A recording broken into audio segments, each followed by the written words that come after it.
Welcome mga Lods to another content, and for this video pa pag-uusapan natin yung sinabi ni Sas kay Mima. OMG. Sabi niya ganun, nang nategi si girl ang sigaw nila, kami na magpapatuloy ng laban. Pero according sa pulisya, dahil 8 million na utang kaya nategi. So dapat ang sigaw, kami na ang magbabayad sa utang mo. Yan ang tunay na friendship kung ganon. O una sa lahat, di ka ba nakikinig dun sa tatay digong mo? Di ba sabi niya, guilt is personal? Meaning to say, kung ikaw yung may atraso, ikaw yung magbabayad. Gets nyo?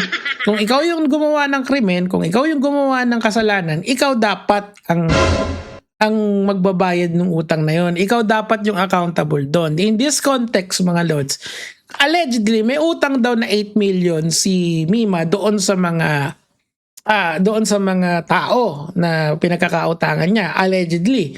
And sila daw yung mastermind, allegedly again. So, ang point doon, kung meron siyang utang doon sa mga tao na yon, kailangan siya magbabayad noon. Kasi nga, di ba, siya yung may atraso. Bakit naman kami ang magbabayad noon? Di ba malaking kalokohan po yun? Pero kasi dinidikit nila kasi doon sa kami na yung magpapatuloy ng laban. Ano ba yung laban ni Mima? Hindi ba yung political stance niya na pro-administration siya? Actually, medyo kakamping. I think kakamping din niyang si Mima, di ba? So, very good. Palakpakan. I believe isa siya sa mga sumuporta kay Kiko Pangilinan nung tumakbo siya, di ba? I think nagkaroon din ng nagkaroon din ng post si Kiko Pangilinan tungkol dito kay Mima. Hindi nga lang nakapunta, pero grabe, di ba? Si Senator Tulfo, tumulong din sa kanya in the sense na pumunta doon sa kanyang wake para mas lumawak pa yung kaalaman doon sa nangyari sa kanya na hindi dapat ginagawa yon. So, ang point dito, mga Lods, kung may utang si Mima, dapat niyang bayaran yun. Pero buhay niya ba yung dapat niyang ibayad? Ang sagot mo, hindi. Malinaw yun. Nasa batas yun. Na dapat kung meron kang problema sa isang tao, idadalin mo siya sa korte. Pero anong ginawa ng mga pumaslang sa kanya? Dinala sa streets. Extrajudicial. Oh, di ba? Sabi nga ni Mama Sara, 5K lang daw. OMG, di ba? So, eto kasing mga DDS na to, hindi nila nakikita lagi yung bigger picture. Ang bigger picture po nito, mga Lods ko, is that si Mima po ay biktima lang din. Ngayon, malalim po kasi yung konteksto nitong 8 million na to eh. Meron pong hindi pa linalabas na information yung police na nailabas na po ni Boss Mike. Kasi si Boss Mike, syempre kaibigan niya si Mima, alam niya yung galawan ni Mima, alam niya na negosyante si Mima. So doon na lang natin iiwanan yon. Pero yung general idea nito is umuutang si Mima para sa negosyo niya. Ganon yung general picture noon. Kaso nga lang po talaga, siguro mali yung mga taong hiniraman ni Mima, di po ba? So, ano po yung point nito? Ang point nito, kung wala kang alam, huwag kang magsalita. Kasi babalik at babalik sa'yo yan, di ba? Kami na magbabayad ng utang mo, bakit kami magbabayad? Kami ba yung umutang? Siyempre, hindi po. Kasi kung ganyan yung logic mo, di ibig bang sabihin nun?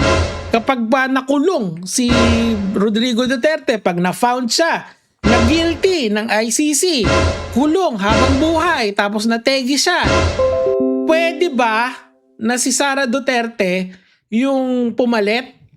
Yung umako ng kasalanan? Hindi po ba hindi ganon? Kasi nga, guilt is personal. Ikaw naman, Joey, Sas. Alan kasi totoong pangalan ni Sas, di ba? Kasi isa po siyang, hindi po siya straight na babae. Transgender po kasi si Sas. And ang real name niya is Alan. Okay lang naman po yun. Hindi po ba? So, sabi ni Boss Mike dito, sakyan natin yung utang ni Mima, ba't kailangan magbayad? Sisingil siya ng buhay. Yun nga. Kasi nga po, meron po tayong constitution. Sa constitution natin, the state will protect life, liberty, and property. Ngayon, ano po ba yung pera? Hindi po ba property yon? Ngayon, kung yung mga pinagkautangan ni Mima ay may ginawang hindi maganda do sa property nila, which is yung pera, ano dapat ang gagawin nila? EJK ba? Siyempre hindi po. Ang kailangan nilang gawin is lumapit sila sa batas, 'di ba? Sa batas sila lalapit, tapos doon sila hahanap ng hustisya. Hindi po nila linalagay ang kamay sa ang batas sa kamay nila. Hindi po ba? Parang ganyan po yung mentality ng mga DDS talaga na 'di ba ganyan yung mga DDS kapag ikaw isa kang addict gano'n, tas gusto nila pag hindi ka sumuko pwede ka ng nanlaban ka na noon. Hindi naman ganoon lagi mga lods. There is always light after the darkness. Pero syempre, you will have to make do of it. Kaso siguro si Mima hindi kasi natin alam talaga lahat ng storya nito. So ang nire-request ko lang sana antayin natin yung full police report. Pag naharap na yung mga akusado na kunyari na nakuha na nila, 'di ba? Kasi nga nakasampa na yung kaso sa piskalya hindi na siya hot pursuit na tinatawag. Meaning to say, nag-imbestiga na yung police, tapos papadala nila ng subpoena yung sinasabi nilang mastermind, tapos yung mga mastermind pwede silang sumagot, 'di ba, through the prosecution, 'di ba, may prosecution service nasa prosecutor 'yan so yung pwede silang mag-submit ng kanilang counter affidavit sa prosecutor, 'di ba, ganun po 'yan, due process po. Pero hindi mo dapat nilalagay yung batas sa kamay mo, ganun lang naman kasimple 'yan. So ano yung mahirap intindihin doon? Hindi po ba? Dapat 'di ba sumusunod ka sa batas kasi hirap diyan sa mga 'yan tingnan natin. Hindi ba si Sas, siya rin yung nag-atras ng siya yung nag-atras ng post kay Matibag 'di ba, kay Director Matibag kasi hindi niya mapanindigan yung mga sinabi niya. Mali pala yung information na binibigay niya. Ganon din naman dito. Meron kayong narinig na isang anggulo, yun na yun, 'di ba? Let's assume for the sake of argument na totoo talaga na ang may utang na 8 million si Mima doon sa mga tao. Walang no ifs, no buts. Talagang may utang lang. Straight up umutang ng 8 million. Sabi ni Mima, babayaran niya in X amount of days. Or huhulug-hulugan niya, di ba? Ngayon, ang tanong dito, tama ba na kunin yung buhay ni Mima because may utang? Anong sagot doon? Sige. Diyan sa comment section, magtalo-talo kayo. Hindi po ba ang sagot doon is hindi pa rin?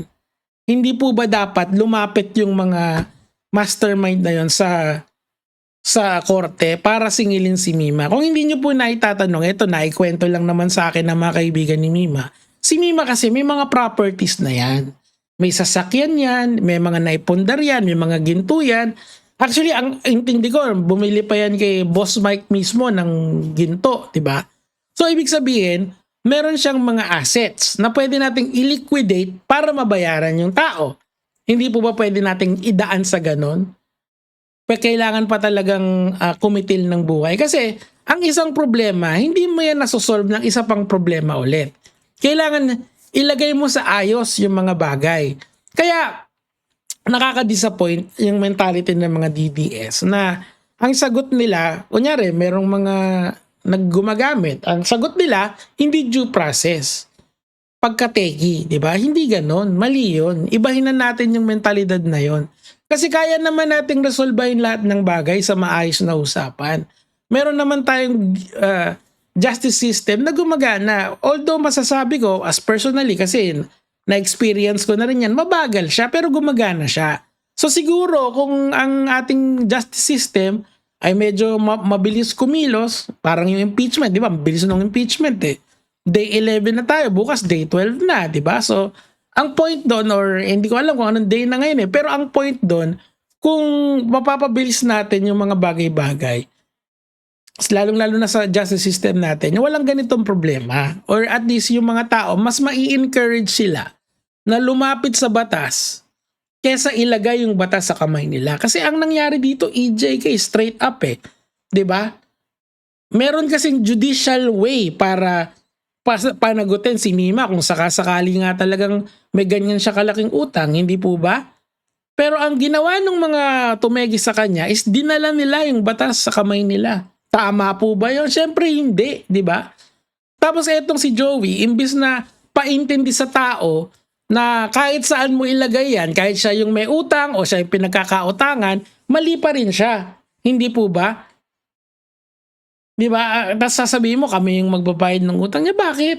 Ikaw kaya magbayad. Sige, pagka nategi si Tatay Digong, sana magbayad si Sara Duterte. Papayag ba kayo mga DDS doon? Siyempre hindi po, di ba? Kasi nga, guilt is personal.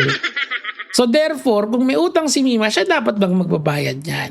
Huwag mong i-twist, kaya ka nagagalit sa'yo si Boss Mike eh. So, panghuli na lang po sana, kung sinusundan nyo po itong issue na to, huwag po kayong makinig sa mga DDS. Kasi nga po, wala pong mga alam yung mga yan.